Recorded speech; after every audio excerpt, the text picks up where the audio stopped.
এগৰাকী যুৱতীয়ে প্ৰেমৰ অধিকাৰ বিচাৰি প্ৰেমিকৰ ঘৰৰ সন্মুখত বিগত 5 দিনে ধৰ্মঘট কৰা এটি ঘটনাই এলেকাটোত তীব্ৰ চাঞ্চল্য বিৰাজ কৰিছে। তেনে সময়তে যুৱকজনে এই ঘটনাটোক প্ৰেম বুলি স্বীকাৰ কৰাৰ পৰিৱৰ্তে ই এক ষড়যন্ত্ৰ বুলি উল্লেখ কৰিছে।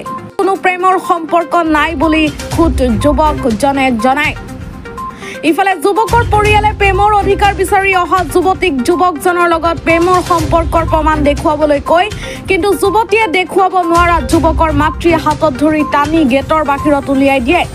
তেতিয়াৰ পৰাই যুৱতীগৰাকীয়ে এইদৰে কৰিছে প্ৰতিবাদ। প্ৰেমৰ এই ঘটনাটোত কোন সঁচা কোন মিছা সেয়া সময়ত হ'ব লক্ষণীয়। ইফালে প্ৰেমৰ অধিকাৰ বিচাৰি অহা যুৱতী সন্দৰ্ভত কি ক'লে যুৱকজনৰ লগতে পৰিয়ালৰ লোকে, শুনক তেওঁলোকৰ মুখেৰে।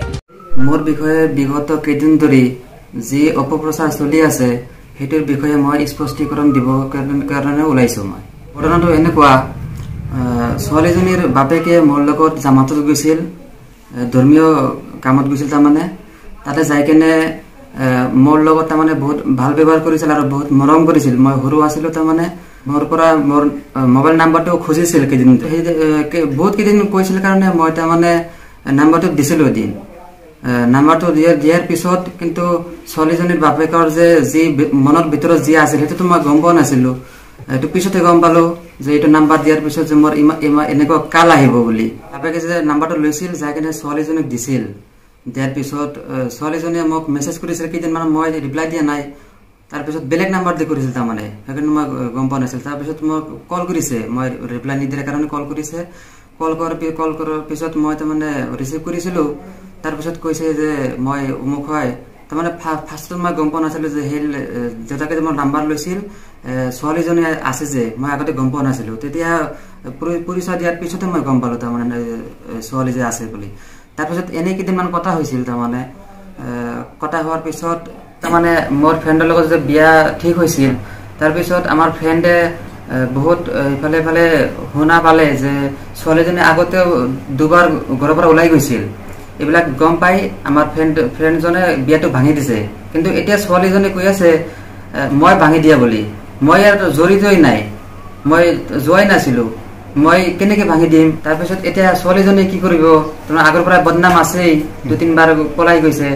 সেইকাৰণে উপায় নাপায় মোৰ লগত যে 8-9 মাহ মান আগতে মোৰ লগত কথা হৈছিল সেইবিলাক ৰেকৰ্ডিং কৰি ৰাখিছে আৰু কেইটামান SMS মাৰিছে। ৰাখাৰ পিছত এতিয়াতো সেইবিলাক ৰাখি কিনে মোক ফচাব বিচাৰি আছে। মইতো আগতে বাদ দিছোঁ, 8-9 মাহ মান আগতে কথা কোৱা বাদ দিছোঁ। এতিয়া ফ্ৰেণ্ডে বিয়া ভাঙি দিয়াৰ পিছত এতিয়া বিকল্প ৰাস্তা নাই কাৰণে আমাক ফচাই দিব আহিছে। আমাৰ গাঁৱৰ কিছুমান মানুহ, আমাক দেখিব নোৱাৰা মানুহ, সেইবিলাকৰ লগত আহি মিলিছে। বহুত কেইটাৰ লগত মিলাৰ পিছত বাপেকে আৰু মায়ে ছোৱালীজনীও আহি সিহঁতৰ লগত তাৰমানে বুদ্ধি পৰামৰ্শ কৰিছে। কৰাৰ পিছত সিহঁতে আমাক কেনেকে ফচাব সেইটো বহুত দিন ধৰি তাৰমানে চলি আছে। আমিতো গম পোৱা নাছিলোঁ। আমি তাৰপিছত এনেকুৱা আমিও তাৰমানে আগতে গম পোৱা নাছিলোঁ এনেকুৱা কৰিব বুলি। 2 মাহ মান আগতে আমাৰ আব্বা ঢুকাইছে। আমি তাৰমানে সেইটো তাৰমানে এইটো যিটো আপোনাৰ হুকটো সেইটো আমি তাৰমানে এৰিব পৰা নাই। এতিয়ালৈকে সেইটো চলি আছে। আমাৰ এনেই মন চন বেয়া। ষড়যন্ত্ৰটো আপোনালোকে চাওক, নিউজ ওলাই আছে, একেৰাহে ওলাই আছে। ফাৰ্ষ্টৰ ভিডিঅ'ত ছোৱালীজনীয়ে কৈছে যে মোৰ লগত কোনো ফিজিকেল ৰিলেশ্যন হোৱা নাই। তাৰপিছত আকৌ পিছত এটা ভিডিঅ' বনাইছে যে ফিজিকেল ৰিলেশ্যন হৈছে, মই বোলে তাক ঘূৰাবলৈ গৈছোঁ, মোৰ ঘৰতো আনিছোঁ। এইবিলাক তাৰমানে ফাৰ্ষ্টত মানা কৰিছে, পিছত আকৌ কৈ আছে যে মোৰ লগত তাৰমানে ফিজিকেল ৰিলেশ্যন হৈছে। এতিয়ালৈকে আপোনালোকে নিজেই চাওক যে কিমানখিনি সঁচা কিমানখিনি মিছা। এইটো তাৰমানে সমাজৰ যদি ষড়যন্ত্ৰ নহ'লে হয়, ছোৱালীজনী মোৰ ঘৰত কিয় আহিব?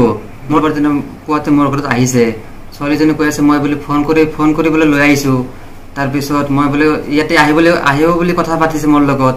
সেইটো প্ৰুফ আপোনালোকে চাওক না, কি প্ৰুফ আছে? প্ৰুফটো দিয়া নাই। আমি সুধিছিলোঁ যে তোৰ লগত যে মই কথা পাতিছোঁ, তোৰ প্ৰুফ ক'ত? কি ছোৱালীজনী কৈ আছে যে মই ঘৰত মোবাইলটো থৈ আহিছোঁ। যদি ঘৰত মোবাইলটো থৈ আহে তেনেহ'লে মোৰ লগত কথা পাতি কেনেকৈ আহিল মোৰ ঘৰত? আমাৰ গাঁৱৰ মানুহবিলাকে ছোৱালীৰ তাৰমানে বেকগ্ৰাউণ্ড নজনাকে যে আমাৰ বিৰুদ্ধে এইটো আহিছে, সেইটো মই আচৰিত হৈছোঁ। তাৰমানে আমাৰ ঘৰত ছোৱালীজনী উঠাই দিছে।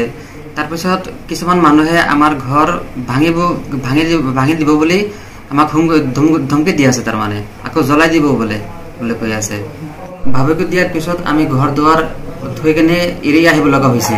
উপায়ন্তৰ হৈ আমি অনুৰোধ জনাইছোঁ প্ৰশাসনক এতিয়া যাতে আমাক উচিত বিচাৰটো দিয়ে প্ৰশাসনে। আমাৰ আব্বা ঢুকাইছে, সেইটো হ'বত আমি তাৰমানে এৰিব পৰা নাই। আৰু আমাৰ এইফালে এক্সাম চলি আছে, এক্সামটো চলি আছে, আমাৰতো অলপ পঢ়িব লাগিব না। আমি ঘৰতে যাব পৰা নাই, কেনেকৈ পঢ়িম, কেনেকৈ এক্সাম দিম, এইটোৱে ষড়যন্ত্ৰ আৰম্ভ কৰিছে। তেনে সম্পূৰ্ণ মিছা। এই ছোৱালীজনীয়ে ৰাতিপুৱা আমাৰ ঘৰত আহি উঠিছে আনুমানিক 6:30 বজাত। তেতিয়া মায়ে মোক মাতিছে, ৰাজা মই কৈছোঁ যে তোৰ যদি আহিব কৈছে দাদাই কিবা এটা প্ৰুফ দি, ই কৈছে যে প্ৰুফ ঘৰত থৈ আহিছে। মই তাক কৈছোঁ প্ৰুফ তুমি এটা ঘৰত আহি উঠিছা, প্ৰুফ ঘৰত থৈ আহিছা, তুমি তোমাৰ প্ৰুফ আছে তুমি লৈ আহা, আমি ৰাখি দিম তোমাক। সি কৈছে প্ৰুফ ঘৰত থৈ আহিছোঁ। মই কৈছোঁ মায়ে তেতিয়া তাক এই হাত ধৰি তোৰ প্ৰুফ নাই, তই কি আহিছা, মানে মায়ে তাক হাত ধৰি যেতিয়া বাহিৰত ওলাই দিছে আৰু বেলেগ মাৰপিট একো কৰা নাই। মই তাতে নিজে উপস্থিত আছিলোঁ।